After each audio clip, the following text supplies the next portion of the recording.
Notre brownie, c'est le brownie préféré des adolescents.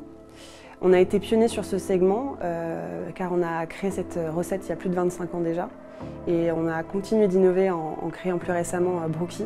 Donc on souhaite garder notre leadership et continuer à s'adapter à cette perpétuelle nouvelle génération qui est sursollicitée aujourd'hui dans le quotidien.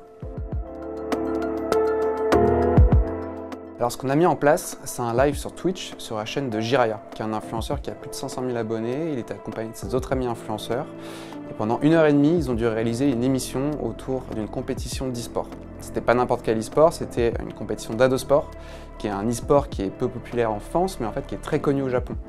Et du coup, le but, c'était de promouvoir la marque Brookie et Brownie pendant ce live, en étant le premier média partenaire de France d'Adosport. Alors ce projet il est innovant pour plusieurs raisons. Déjà dans le choix de l'activité, on a choisi Adosport qui est un e-sport inconnu en France mais qui est quand même très populaire au Japon. Du coup c'est cette découverte qu'on voulait conserver avec les influenceurs pour qu'on puisse conserver cette proximité entre les influenceurs, les viewers et la marque. C'est aussi innovant pour la marque parce qu'on a positionné Brossard comme la première marque sponsor, le vrai partenaire média d'une compétition Adosport en live et sur Twitch. Et enfin, c'est le projet qui est innovant parce qu'on a réussi à réunir tous les codes de la communication, tous les codes de la plateforme Twitch en mêlant compétition gaming, jeux télévisés et talk show.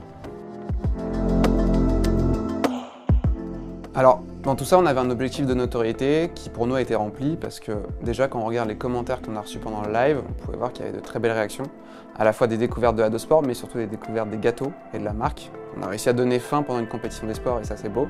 Et ensuite on avait des résultats plus quantitatifs avec 1,3 million de personnes touchées, tous réseaux confondus, entre Facebook, Instagram, Twitch et YouTube.